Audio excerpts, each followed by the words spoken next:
everyone, and welcome. It's Thursday, it's the 30th of May, if you're live with us. So welcome to the MEF webinar, which is a bit of a tradition for our Thursday afternoon in GMT, in European time.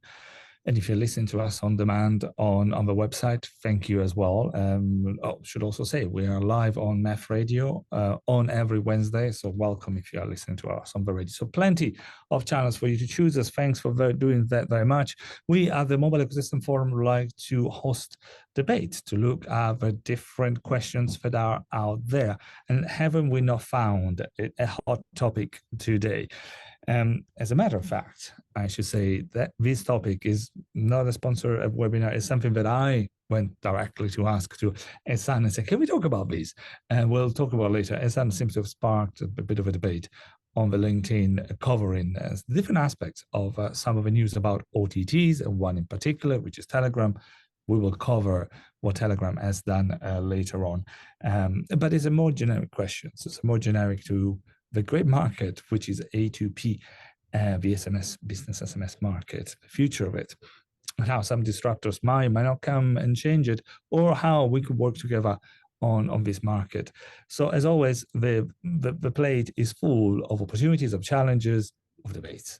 And that's what we like to do today. So thank you very much for all of you that are joining us today on this. And I do remember, because if you're live with us, you can use the Q&A button. There's also a chat button to ask already some of your questions. So, but before we start, we are talking about the future of the A2P and business messaging, and will OTT bypass messaging aggregators and mobile operators, or they will work together with all of these.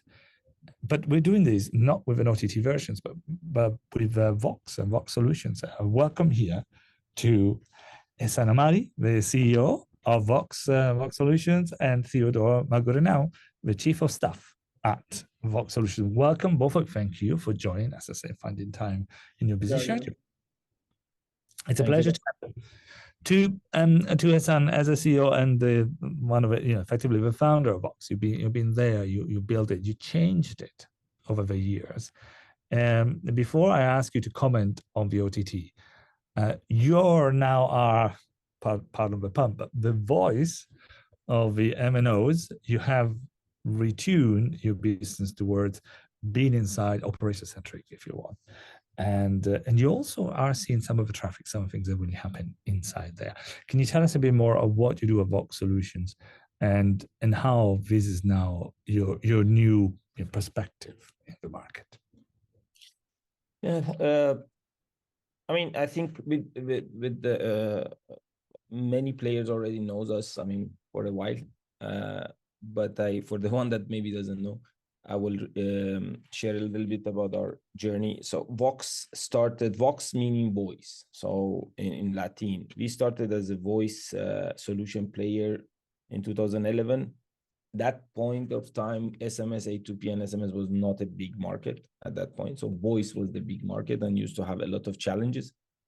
We used to see the similar challenges that now we see in SMS A2P, like bypass inboxes and OTT competition with the traditional voice. At that point in 2016 or 15, we started to see big decline in voice business, and a big shift, a significant shift to WhatsApp and other, I mean, I'm talking about voice P2P. And of course, at that point, SMS also started to fly big time in 2014. So 1-2 years before voice started to decline, we launched SMS solutions, and then we enter in we use our experience in voice, mitigating SIM boxes, mitigating fraud in voice to build a very comprehensive solution for SMS as well.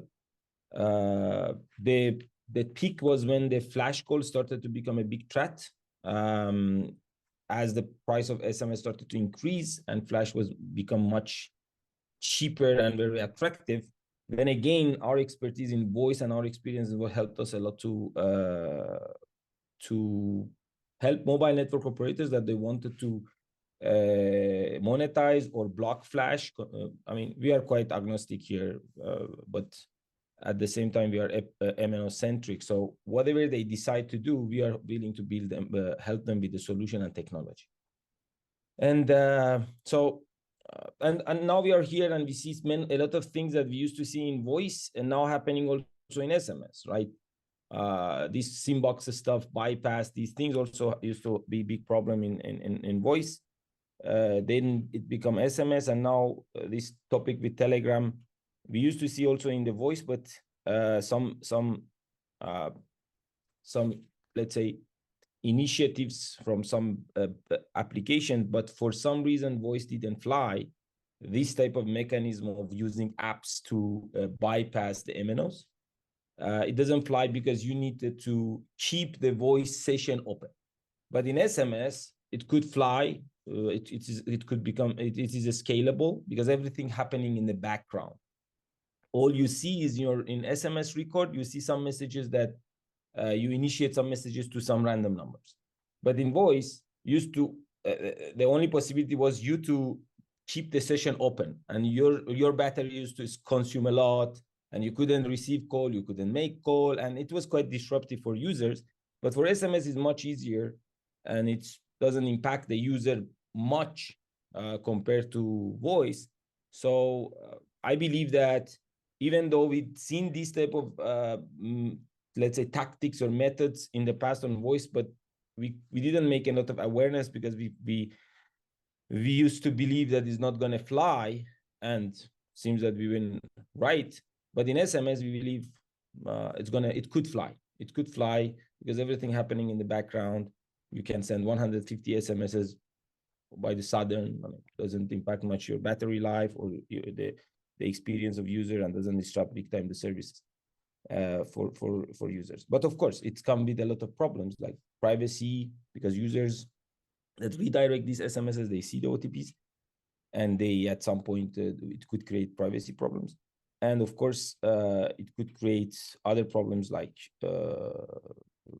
because they could be considered like SIM boxes in the analytics of mobile network operators, so users could lose their connectivity.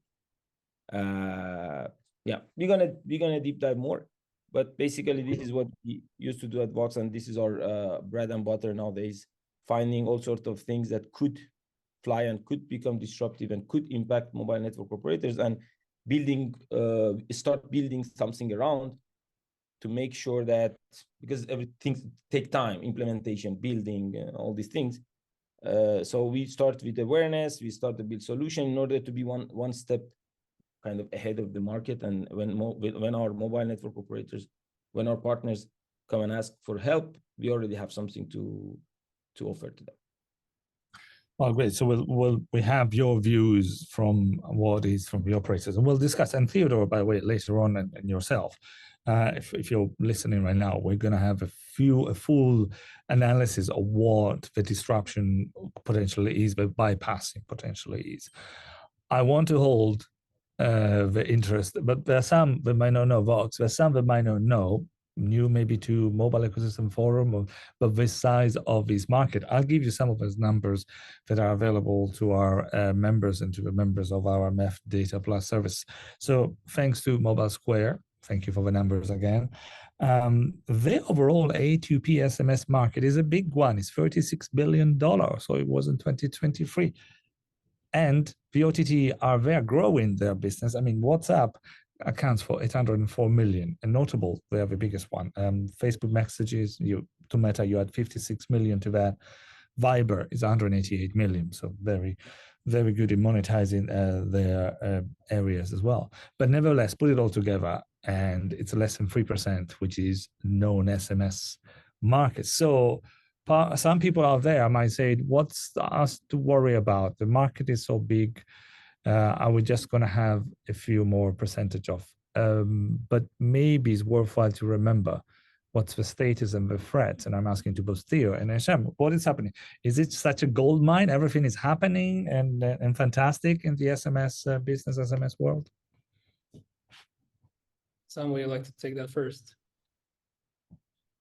As you can see, I didn't prepare for a question first, but I will, I will point it out. Potentially, Ehsan, what do you think? Is that there are some challenges out there? There are challenges in fraud. We've heard AIT. There are challenges in commercial models. we've heard for some of the big vendors that are using the authentications from SMS, they are complaining about increasing prices. So not everything is perfect in the SMS world. There are some things that are not perfect out there. Yeah, I mean, of course, nothing is perfect. We usually evangelize also the fact that mobile network operators should be cooperative, should understand the OTT's budget, should not increase the prices like crazy. But at the same time, mobile operators complain at the same time that OTTs for years and still pushing aggregators for lower and lower rate, which it leads indirectly to have more grayed out, more fraud, more trash, and eventually more AIT. So there is a kind of conflict since the beginning. It is not new. OTTs and some brands used to push aggregators for cheaper and cheaper rate, closing the eyes. I mean, official rate was, let's say, 3 cents. Even when the SMS was not that expensive, like today, the official rate was 3 cents. They used to buy at 1 cent. You can imagine, everyone is smart here, right? Everyone could realize that this 60-70% discount or lower rate from compared to official rates couldn't be higher pricing rate or something like that, right? It is definitely something there, like grayed out or something happening. So traditionally there was a conflict because for OTTs and for brands, SMS A2P is a cost. For MNOs is a revenue, right? They want to push their revenue up. The other folks trying to reduce their cost. But now what we see that this, let's say, friction or started to get to a new level, right? I mean, we see the Telegram trying to do actually a kind of bypass and turning their mobile users in MNOs language in a SIM box, right? And I'm sure if you talk with them at Telegram, they may see it differently, but this is the way that mobile network operators see it, right? You use the SIM P2P packages offered to users, and you turn their mobile Android mobile phone in a SIM box, basically bypassing the A2P.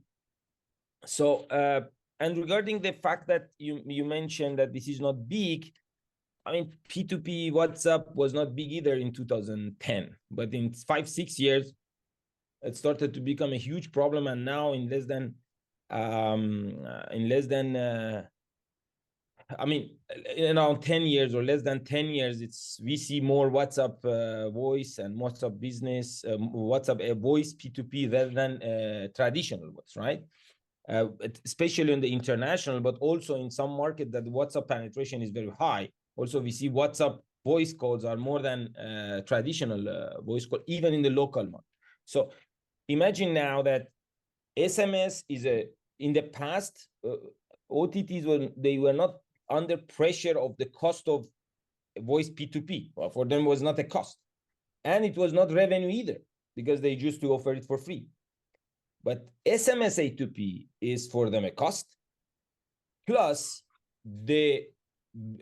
for example, business messaging of WhatsApp is a revenue generator for them. So we expect them to come this time much aggressive than in the past when they came after the P2P voice, which no problem. I mean, it is a competition on the end of the technology. It is absolutely fine. But mobile network operators also have the right to have a proper solution, proper analytics, and to decide whatever they want to let this type of traffic that Telegram trying to use, for example, their users to go through or not, right? And I mean, of course, the first reaction is that they are not. They consider it SIM boxes, and they will most likely decide to block this traffic, right? But so far, we are not here at Vox to judge whatever they have to do on the end of the day. We are here to come with a couple of options and give them the proper technology and solution. Then they to make a decision what they want to do and how they want to proceed. Well, fair. Lots of good challenges. I like the way, as you pointed out, these are complex ecosystems, and even the best, ideas, you might have considerable interest in the evolutions and impacts in the overall market.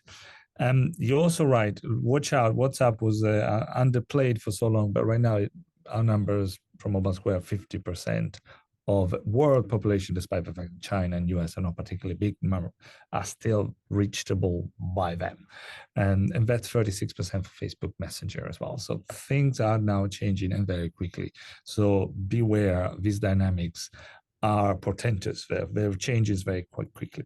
To all, I see a lot of you have joined by now. So we are going to have a presentation. We are going to let Theodore and Ashan presenting the slides about Telegram. And just for information, this is the first take of a debate that's going to take more. As was just mentioned right now, there are many perspectives. And if you have others, do let us know. If you are, we reach out. If you'd like to be Telegram or anybody else to join us to discuss this, we would love your input and so on. And if you're listening right now, your Q&A, please put your question and any comments you would like to have on there too. Now, Theodore, your slides are up. Should we let you present? Sure. Thanks, Dario. First of all, I subscribe to all that you've mentioned before. I think you're right in asking, and everyone else is right in asking. It seems like a 3% problem, right? So why are we all here talking about it? But it's also a 3% problem from a revenue point of view, if I'm not mistaken, right? Yes. And obviously that's because also the prices of any, let's say, messaging used within all these platforms is cheaper than A2P SMS on average, which means that if you're looking at it and you would make it on par, right, in terms of cost, let's say, then you would be looking at you're looking at it from a volume problem, then it's a bit more significant, right? So I think the reason is, yes, maybe it's still a 10% problem from a volume point of view, or a 15% problem from a volume point of view, but that is not to say that it cannot actually become a high double digit problem, or for some of players, depending on whether you're a mobile network operator or if you're sitting on the other part of the chain, to which definitely based on your strategy, you need to mind before. So to that end, we're actually talking about this now, as Dario said, and the question really is, what exactly was the Telegram case? What is it all about, right? How does that impact players along the chain? How does it impact mobile network operators? And more so, is it only Telegram that is, let's say, dynamic in the industry and is trying to be aggressive on the communication side, on the business messaging side, or is it the only player trying to optimize costs? Or is this a wider trend to some extent that is a byproduct, let's say, of, as you've mentioned, rising SMS prices, but also a need to make budgets and a need to make targets, right, in a way. So to that end, we'll start first with discussing about Telegram, and I'll invite Hassan to talk first about it, and then I'll cover later on other trends that we see in the market overall, to which we need to keep our eyes open. Hassan, if you may, I think you're on mute, but we're looking forward to hearing you. Okay, good. I mean, I think I touched this, how it works. Basically, the app, Android app, the Telegram app, sorry, on Android phone, because Android allow apps to send SMS without asking for the user every time for permission. So an app, once you give the permission, it can send continuously SMS in the background. Of course, the users see the SMSs and the content in its SMS story. So we tested this app, and but it is not bothered every time for every SMS. So once you give the accept consent, the Telegram can send how much SMS? I mean, as much as now is 150, because most likely they make its calculation 150. It's a good number per user, and most of the users, they have 150 SMS in their free bundle of the SMS from the mobile network operators in their subscription package. or it's very, very cheap and they don't care. So, and then once you give the consent, you receive the €5 premium for free, which actually for Telegram is no cost, is a kind of just a premium badge that you receive and a little bit of benefit. And then your phone will be turned in a SIM box, working in the same basis, right? Usually SIM boxes, you have many SIMs and many ports and many channels. Here you have only one.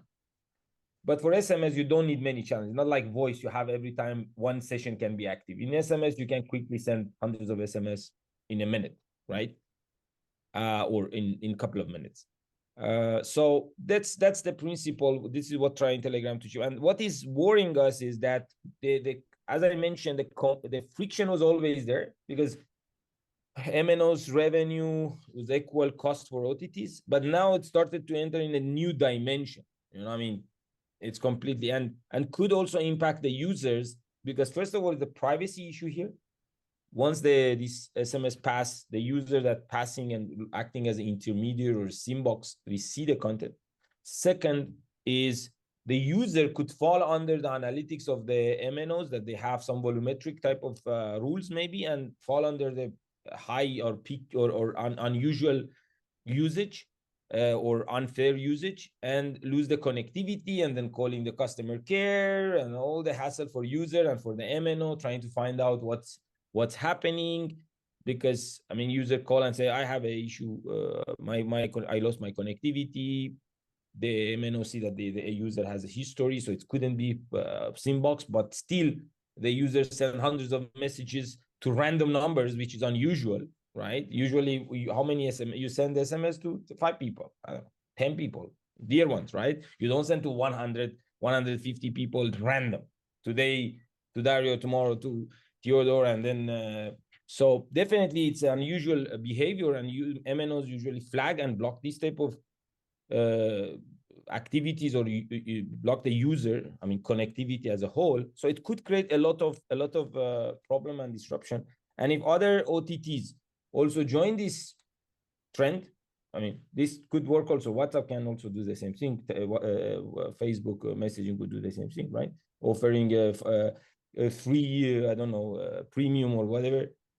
Then it will be a mass. And usually with the mobile network operators, takes time to implement this type of solution. Look at Flash. We did a lot of awareness around Flash 4 years ago, Flash and robocalls.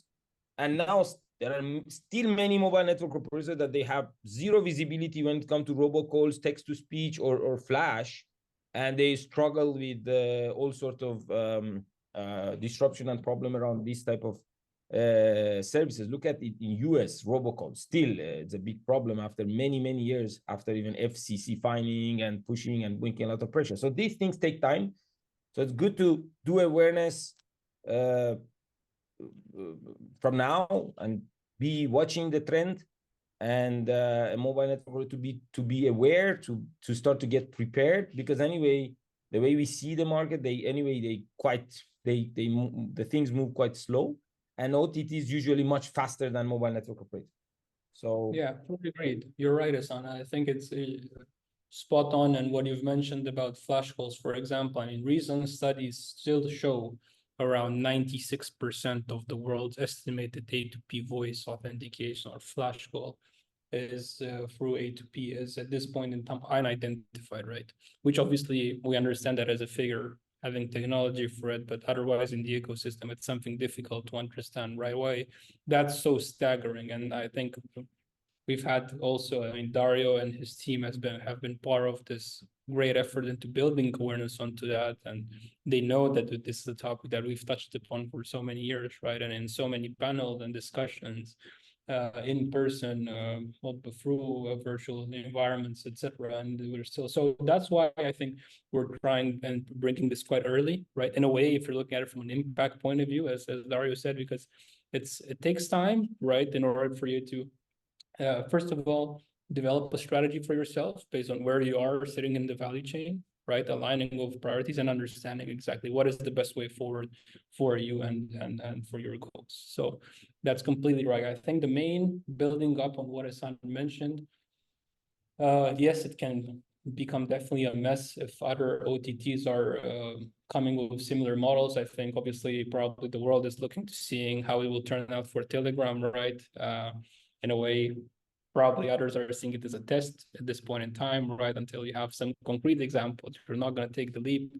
So definitely some years are open fully at this point in time. But in general, for operators, because A2P SMS is their service, it can create quite some issues from a revenue point of view, or obviously from a complaint point of view, as Hassan mentioned, and that's something that everyone cares about. It's difficult to control. Basically, the service is taking that control away from you, right? You can have complaints that have nothing to do with your strategy, nothing to do with your service, really. It's just happening because the user gave his or her consent, but most of the times we don't know exactly what we're consenting to, right? In today's world, I think most of the population isn't. So then what do you complain to? I mean, you call your carrier, right? Because you don't know exactly that. You should complain to Telegram in some cases. And you're saying, why did I send this message today? And why is my SMS service not working anymore? So yes. Now, obviously, from a revenue point of view, the first thing is the operator will not get A2P revenue from Telegram OTP codes and for providing a 2FA service, right? Because now for Telegram, they're doing this for their own users at this point in time, but they can extend providing it to other enterprises, etc. And obviously that has a longer tail and a larger impact. But the question I'd ask, and this is as Dario and Hassan mentioned, is it something isolated, or is it part of a, let's say, structure shift that we need to understand? Are there moving parts to this? Is this a single effort that we just look at it, we tackle it, and that's it? So to that end, I think we asked the question, is this part of a larger movement, a larger disruption, a larger challenge that operators need to be close to and pick an eye, have an eye open for now, because later on, obviously, we need time, as Hassan said, to make sure things happen in basically as fast as we can. So I think to that, any mobile network operator that is tuning in today and listening to us, hopefully from all the platforms that Dario mentioned, is probably seeing more than just Telegram as a challenge, I think, at this point in time. And this is normal. As Hassan mentioned, this is a value chain and an ecosystem that is complex. It has a series of players, and it's a competitive market, right? So any OTT can choose the commercial strategy that they want. They can develop their own channel for A2P messaging. They're free to price it as they want, right? And control their costs as they want, right? In the same time, mobile network operators, they have the right to use whatever commercial strategy they want for SMS and to use the technology stack that they believe relevant in order to make sure that they're competitive, right? It's business in that sense. And businesses, many people say, the most competitive sport, right? So that's why, and it's 24/7, 365 days a year, right? It never stops. So to that end, it's moving parts, and you need to keep up with it. So I think we're here to talk through not only from our experience, but from what the market generally says and what studies show. And I think this is part overall of a larger phenomenon. And I think the phenomenon is the fact that with respect to A2P SMS, because the market is so large, as Dario mentioned, there are a few, let's say, pressure points or challenges at this point in time that are easily piling up a bit recently on the MNOs' shoulders. They're nothing that can't be tackled, but something that people should look out for. I think generally they come from two buckets. On the commercial bucket, let's say the market is significant enough for any player or even industry player in order to join and expand its portfolio of services to A2P messaging, to business messaging, as for example, Google and WhatsApp have done, right? And this is a commercial play, right? So it's normal for brands to take these kind of decisions as part of their corporate strategy, but their channels, obviously, as Dario said, they eat up 3% at this point in time, right? In terms of volume, maybe around 10%. And then there's a distinction with respect to where you're located in the world, right? I mean, That's an average. So in some nations, it'll be 1%. In some nations, it'll be 7%. In some nations, it'll be 0.05%, right? So that really depends, right? So some are more impacted than others. And then generally, that's the impact. The impact is higher in countries where SMS rates are high. So that's definitely one thing, and that's obvious. And then we all know this is, in a way, this is a commercial target for enterprises, right? Now, what operators need to do about it, we're going to discuss later on. The others, I think, fall with respect to cost. So it's not a secret that A2P SMS rates have been increasing more in some regions, less in others, right? So, but it also seems that countries and regions that have a high population also seem, for example, APAC, they seem to drive a bit the tip of the spear with respect to the rising A2P SMS prices, right? So when you have a high rate and a high population, that causes pressure point, right? So obviously to that, enterprises have budgets, OTTs have budgets, not only budget, but institutional investors, whatever, huge market caps. So, I mean, budgetary control is a different game at that point in time, right? So to set that end, there's only that much that one can take. So in that sense, obviously, yes, you have gray routes in the industry. And there was one man who said fraud goes where the money flows. And that happens because of two possible reasons, greed or need. Greed is when you just do it as a fraudster, people do it, it's their what they've set out to do, right? And the others in terms of need is, for example, as Hassan said, you don't want to use gray routes. In the same time, you might have you were going to go for a rate that is lower, right? Because you cannot support the high rate with respect to your costs. And then you hope that there's not going to be gray routes there, and contractually hold out not to have gray routes in there, but in the same time, it's difficult for you to control and enforce, right? So you might fall prey to, and I think that's happened. That definitely can erode the A2P volumes of operators. Now, going further, on the same side, if you're an enterprise, you'll ask for discounts, right? And this is something that is happening. Now, the problem that you have here, well, the tension that you have here, of course, is on one side, you have mobile network operators who, as business communication is growing, it's normal for you to have, in a way, a KPI of revenue to grow, right? Or an expectation or some pressure from the commercial department to have that in mind.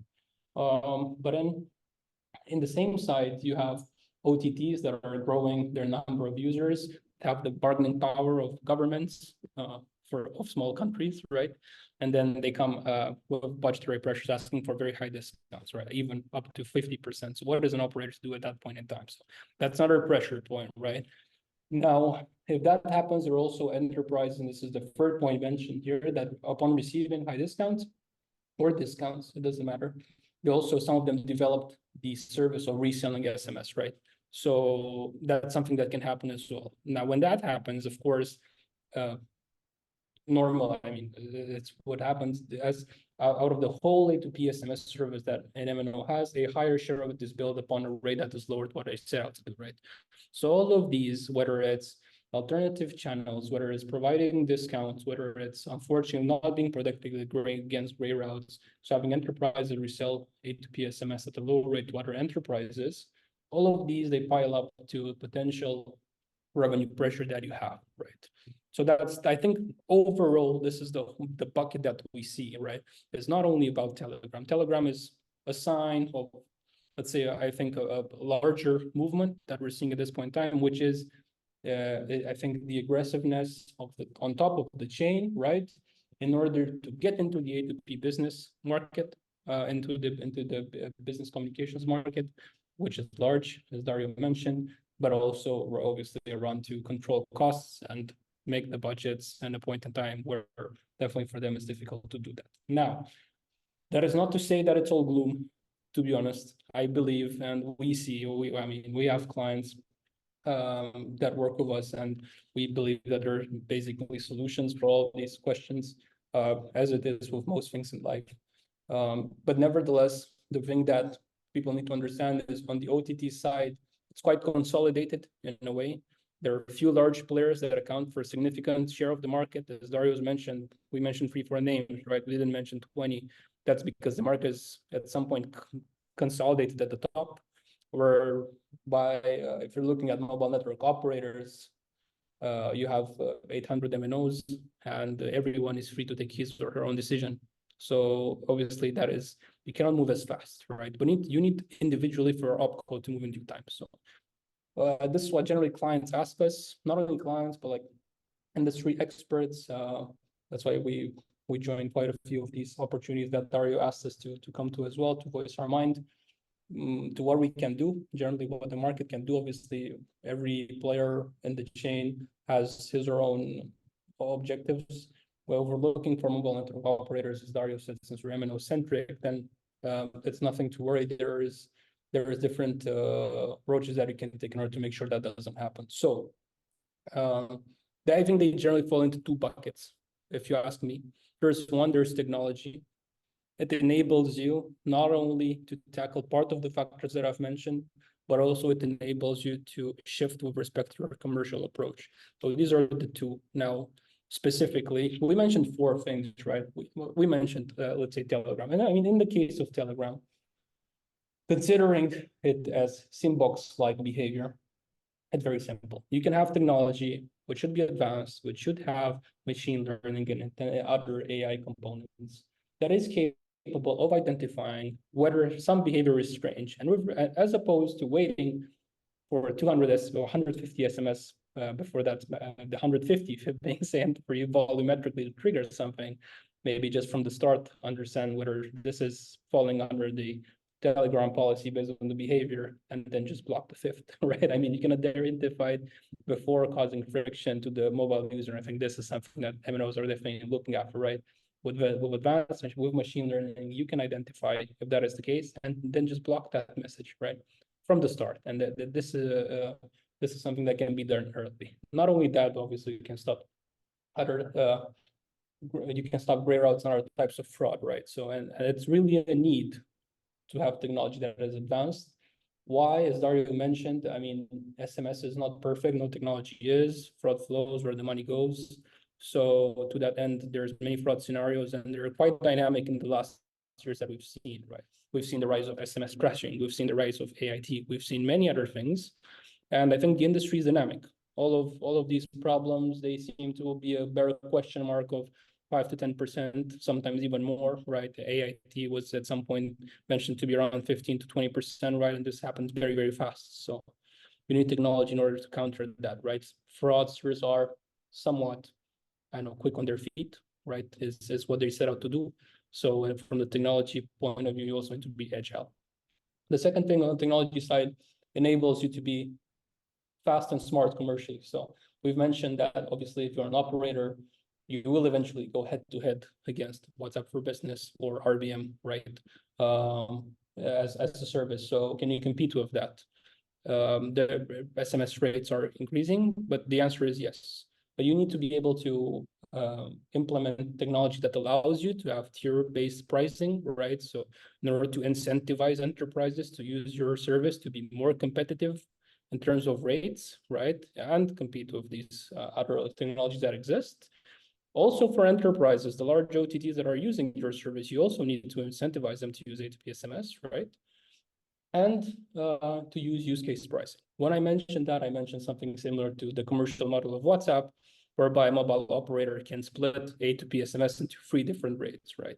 Or 4 different rates. It can be, and obviously the number of buckets is important, but you'd at least need to have 3 to differentiate authentication, marketing, and let's say other SMS use cases that exist at this point in time, right? And this allows you, as you have higher penetration than WhatsApp or any other OTT service that exists, basically you have 100% with SMS to compete and to make sure that that 3%, if we're in it for the MNO space that Dario mentioned, remains 3% or it doesn't become a 50% problem, right? So that's it. And this is all defensive. This you need to do before it becomes a big problem, right? And that's normal. Then rates. I'm not going to spend more time on this. I think we also need to have some time for Q&A, but yes, SMS prices are important. If you have a 35-cent SMS rate or 40, who can you expect people to use your SMS service, right? Or if you're going higher than that, then we've seen many cases like this in APAC. Unfortunately, in the past years, APAC is also large in terms of population, as I've said, so it's a high-cost center for OTTs. And then lastly, you need you need to, if you're worrying about enterprises reselling SMS, you need to agree from the start when the discounts are given that it should not be allowed, right? So this is pretty easy from a contractual point of view. And I think with all these things in place, there can be a balance between OTTs and MNOs and the relationship that they have, whereby there are sustainable conditions between the two. But it can only happen with technology and with a balanced commercial approach or sustainable commercial approach, right? That's something to look at, right? Because no one is forced really to buy SMS. So it's a service and the market is competitive. So you also need to provide a good service, right? So obviously, have we seen it done? Yes, you've seen it done. We're also advising clients with respect to this. Hassan, please, I think you've raised the hand. You want to mention something? And it's very important for our audience and the mobile network operators, especially, to understand that these strategies come together. So you need to combine them. There is no way you can do, I don't know, tire pricing or use case pricing if you don't have proper technology to differentiate properly and identify the use cases. Because once you launch such a commercial offering based on use case or whatever, then of course, again, you should expect abuses, the arbitrage between use cases, the use case that is lower price started to receive SMS from with a different use case, which is more expensive and so on. So technology anyway should be there, right? But then once you have the technologies, give you the power to play. So if you then and to somehow control your destiny, and when you come to also doing deals with OTTs eventually with the contractual trigger and whatever, again, you can put whatever in the contract, but if you don't have a mechanism to control, monitor, you don't have visibility, you can, if the contract is breached or abused or is not respected, you don't have any way to prove it or to stop it, right? So, and we know that all the players in this market are super creative. I mean, it's not like you can put something in the paper in the contract and hope that it's gonna be this that way. So whatever mobile network operators or players trying to do in order to come with some innovative approach, the one that we already also presented here, it definitely comes with technology. So it's not like, okay, we can do sustainable SMS prices and control the trigger without technology, without analytics, Exactly. without proper stuff, right? Exactly. You cannot force it, right? It's impossible, and that's why the two come combined. And I think before we all hit on and probably take on Q&A, it's worth and this extent we're speaking from experience, right? So as the son mentioned, you can have contractual conditions, but obviously you need to be able to enforce them. And this doesn't also apply for SMS, it applies to majority of services, right? And commercial relationships between businesses, right? It's with respect to, I know, even law, right? You need a way to enforce things, right? So to that extent, that's why technology is not only something, it's a quality, it's necessary from a quality point of view, but also to enforce everything that is mentioned here. The two come together. The technology is an enabler for the rest. You can do technology on itself, but you cannot do the commercials part on itself. You're not able to differentiate SMS in terms of rates without technology. You're not able to provide tier-based pricing without adequate technology. And even if you do, why would anyone use it if there's gray routes that go through your network, right? I mean, these are all things that you need to control.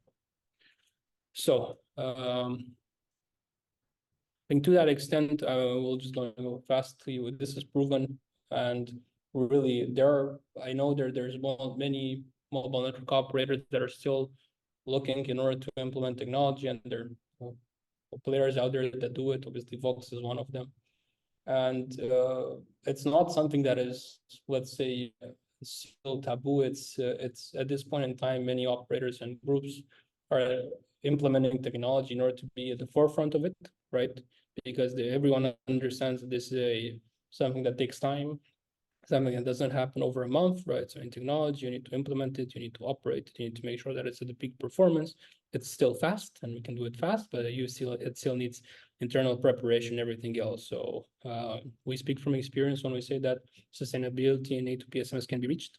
And we encourage you obviously to use technologies. Unfortunately, there is no other, fortunately and unfortunately, there's no other way in order to make that happen. So I think I would expect, if I would hear this myself, to ask questions. So I know there's one in the chat, but I also expect more to follow. So to that extent, I'll give it to Q&A, and I hope many interesting questions will follow. Well, great. Thank you. Thanks for your presentation to both Hassan and to Theo. And in case you've joined us, thanks for so many of you for joining us today live. And in case you've just joined us a bit later, we're talking about the disruptions of the OTT, potentially the cooperation as well, that some of the OTT are doing.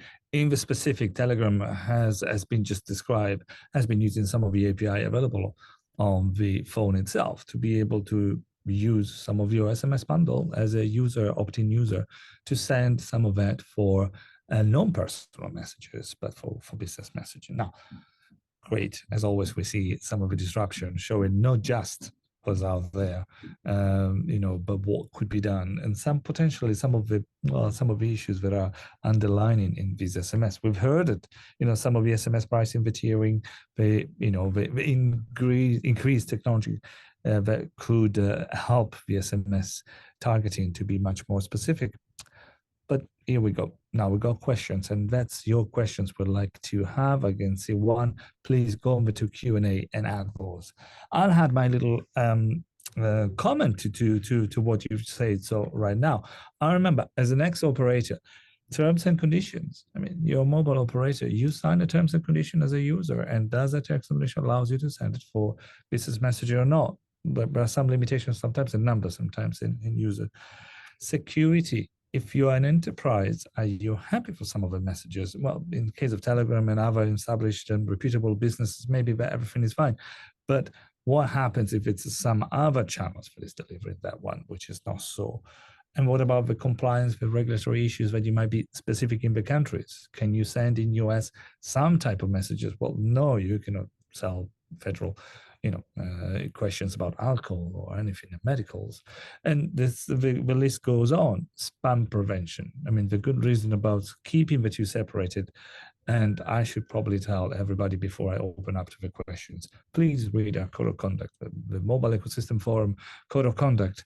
And if you're a signatory, it will probably tell you the best practice, the things that we should follow, and making sure we protect our consumers. Some of these ideas, great as they might be, they might open the back door to a lot of nasties, which this industry has worked very hard and still working and to get out of the system. So a great case, and potentially thanks to Telegram to bring it up to the attentions, because to testing our response. And we've heard some of those responses from Vox, from an MNO perspective. I hope to add many more in the next few seconds. But as I'm asking for more Q&A, I have got some. So I probably have to give the floor to those questions. The first one, interesting, it says, from an anonymous attendee, could regulation prevent OTT to use P2P as an alternative to traditional A2P?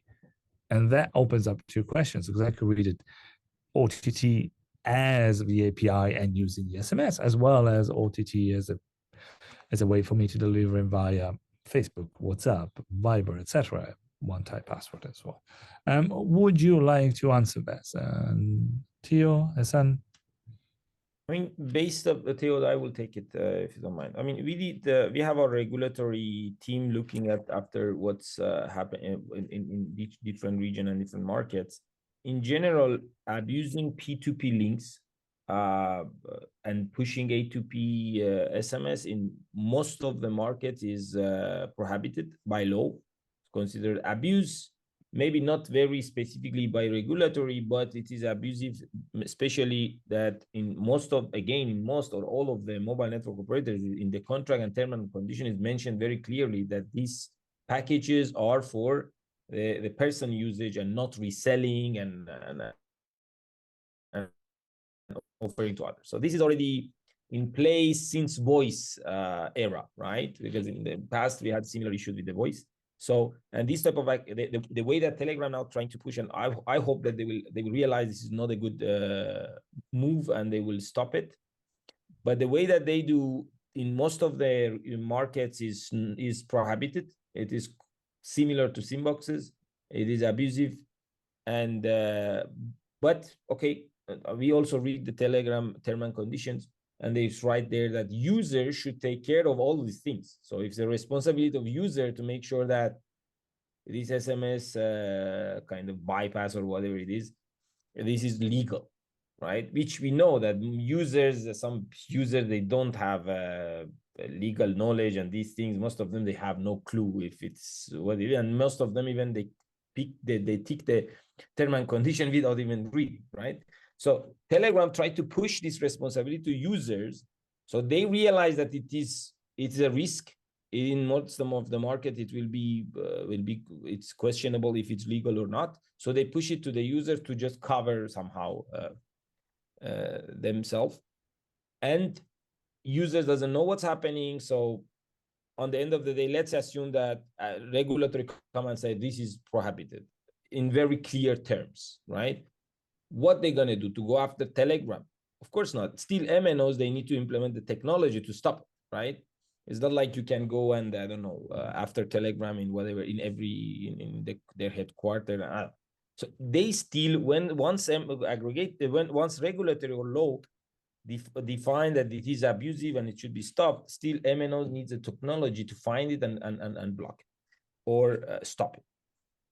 So this is regarding regulatory for what Telegram trying to this effort of bypassing somehow. Regarding the business messaging in general, what you mentioned, Dario, that is not a clear frame. I mean, that is in most of the market is not something that is prohibited. So WhatsApp could sell WhatsApp business messaging, Telegram the same. That is not something that is quite new, and there's not much regulation around. And in case that some regulatory decided to say, like we see that in some markets like India, they decided that OTP should not be delivered through business messaging, only SMS. And for now, we see that somehow WhatsApp removed this from their offering.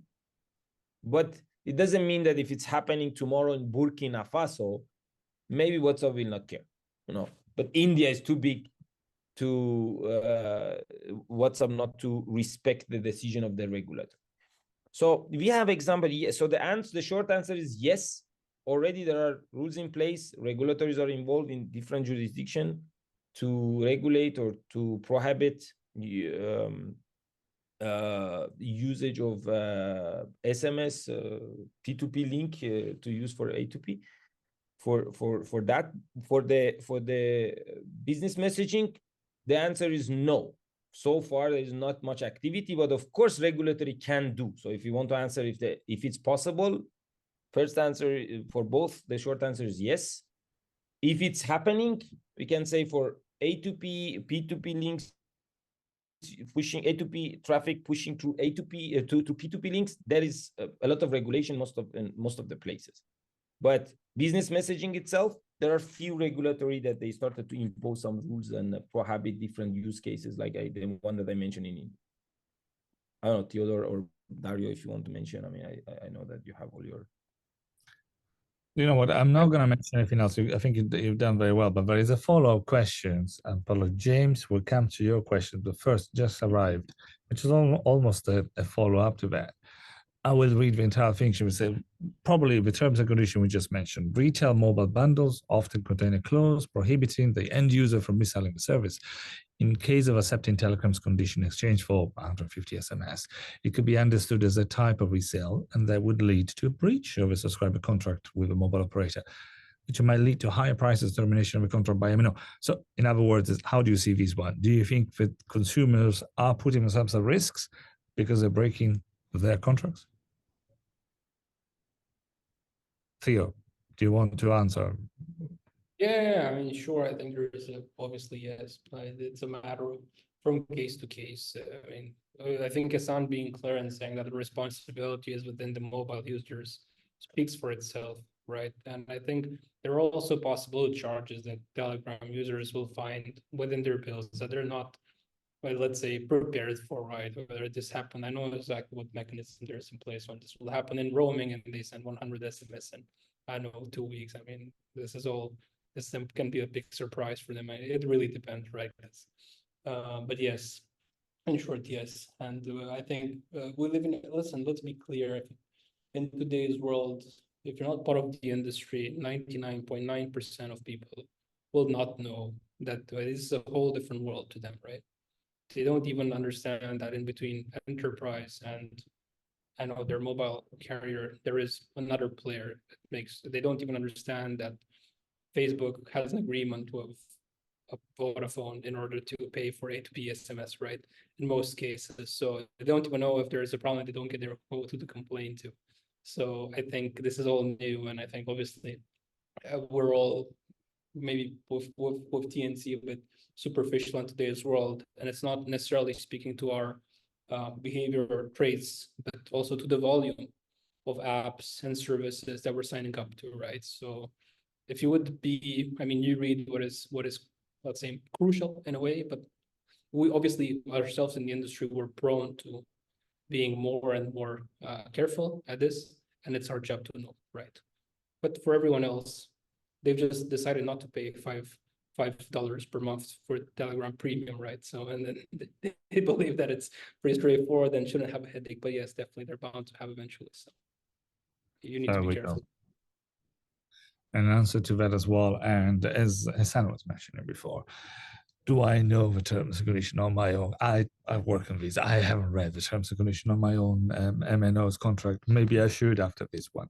But here we go. That's 30 years in the industry. But talking about many years in the industry, we got a question from a name familiar to many at the Mobile Ecosystem Forum, James Williams, today the VP of Business Development with XConnect, asking you both.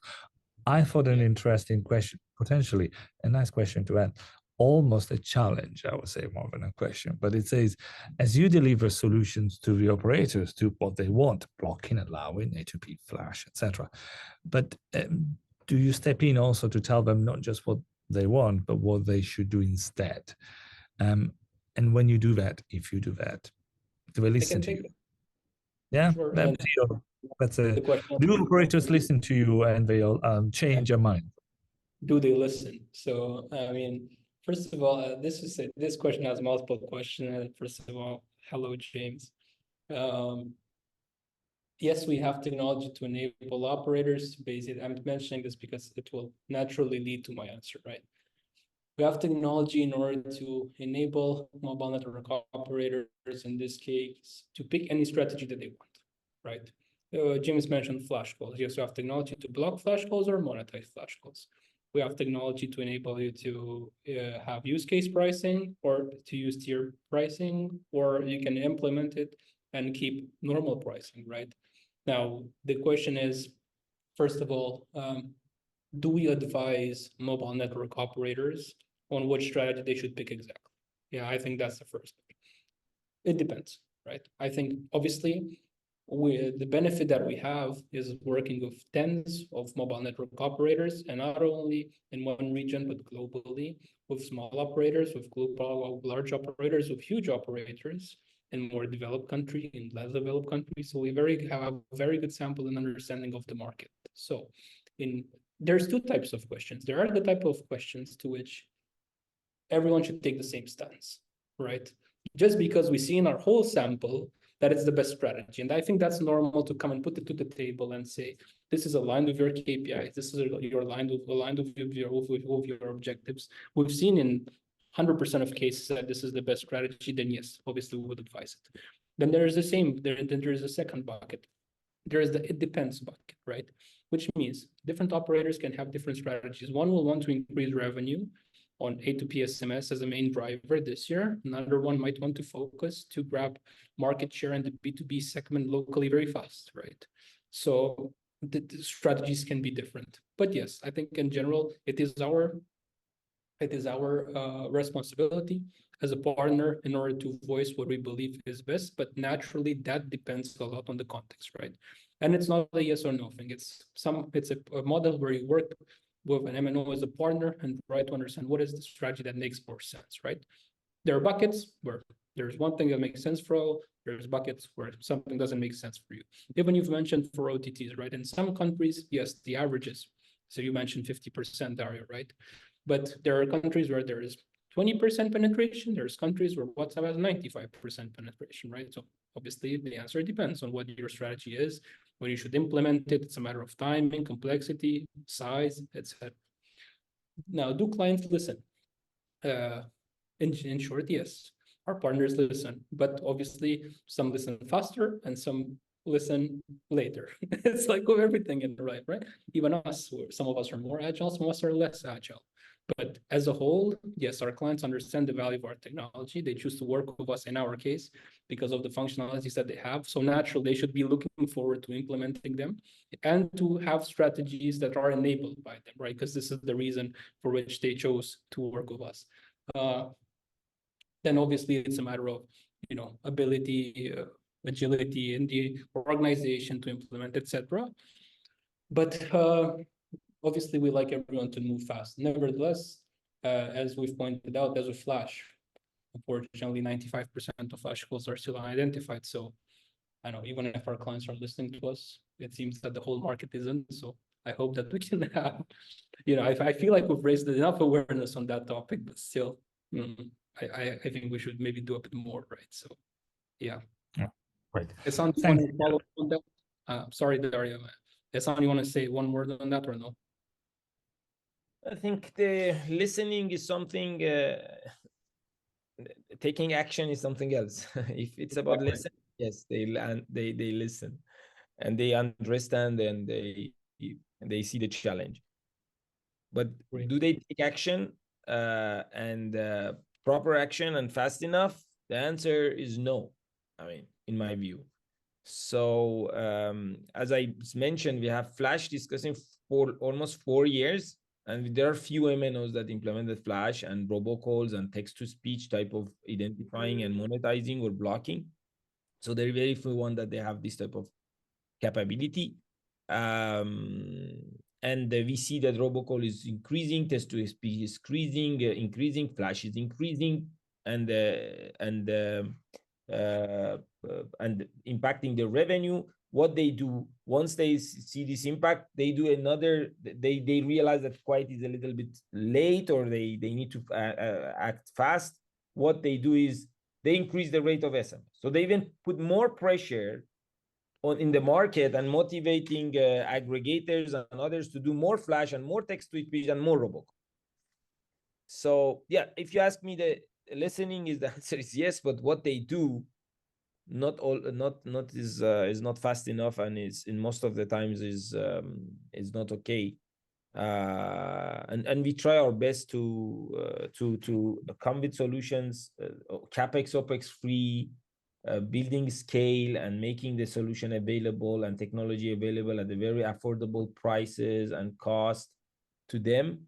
And hopefully this trend will change slowly, and we see mobile network operators, instead of just keep increasing the SMS A2P price to compensate for their leakage from Flash, robocalls, or other type of bypass and abuses, to start to take a more sustainable approach, implementing technology, going a little bit, sometimes the right way is the hard way, right? It's easy to increase the rate of SMS, but it's hard to implement the solution, right? Or multiple solution nowadays, voice firewall, SMS firewall, analytics, and so on. So we try to, I mean, again, I think that they listen, but they don't take the fast enough, and they don't take the right action, and they don't take the fast enough the necessary actions. Sure, I think say, to be mindful of. Wanted to mention. Oh, yeah, please go ahead. I would say mindful of time, because we are 4 minutes over, but I can see that a lot of people are still following us. Fantastic. It's a great topic. Probably potentially something else we need to cover over time and do it. I will just do it in passing. A thank you to Brian Grushoff, who just mentioned and other questions. But I think that is about how do you see yourself, the exposure of network APIs, which is the open gateways, etc. Hold your thought, because I think that's an entire discussion. And by the way, that's an entire discussion we probably would like you and others to come and discuss, since we do have an entire stream on Mobile Ecosystem Forum, which is just a mobile evolution, working with GSMA and Camara on some of those answers about network APIs. So thanks for the question, Brian. Probably not enough time today. I wanted a play with the words telegraphically. Well, if you followed us, maybe 2 words from each of you to sum up. Your main message, a list of the MNOs out there, if not to the generic public, what to do in really few words, as we are 5 minutes past the hours. How would you summarize the actions to be done? Ehsan, Well, would you say to the operators, do the hard way that you just heard? That's the regulatory law, commercial stuff. These are all good, but mobile network operators, they need technology to compete with tech companies. All these OTTs and that even aggregators today are quite advanced in tech. They use all sort of advanced technologies. Mobile network operators, they have no choice to just step up in this space and themselves also to adopt the advanced technologies and keeping up, improving their capability on the tech side. Otherwise, they have no. They mentioned Camara. It could also tomorrow, if all the MNOs adopt Camara, or we start to have fraud also there, right? We're still, today we don't know what, but may start happening. So mobile network operators, they should work with tech companies like Vox or others in order to stay competitive. I think this is the bottom line for me. I think in one phrase, yeah. Be fast. And if you can't be fast, work with players that are fast, because the value chain is fast and you need to be agile in large markets in order to be sustainable at this point in time, because business is more competitive than it used to be. So it's a matter of speed most of the times. And in the value chain, you also have the inherently technology companies. They're agile by nature. So it's always an important thing to keep in mind. Well, it sounds to use some words from Theo as well. Everything is relative. You still have to look at the overall compositions of your market out there, but do not expect the market to always be there. It could be disrupted unless you take ownership of your market. You will see what happens, and potentially there might be negative outcomes out there. Now, thanks, I should say again, to Vox Solution, to Hassan Ahmadi, the CEO, and as well as to Theodore Magorenau, for the Chief of Staff for Vox Solutions, for bringing up today some more of the insights of what's happening out there from the OTT and potentially more than OTT solutions. But if you've been with us for the last 70 minutes of us, thank you. I see many of you are. If you join us late, a quick reminder, the full version will be available on our website. Go to mobileecosystemforum.com. If you want to listen to it in full as well, go to maf.media, where our radio is available every Wednesday. We'll be playing the last of the episode as well. So thanks again. And until the next time, thank you all. Thank you, Hassan. Thank you, Theo. Thank you, Dario. Thank you, everyone that tuned in. Have a good afternoon or morning, wherever you are.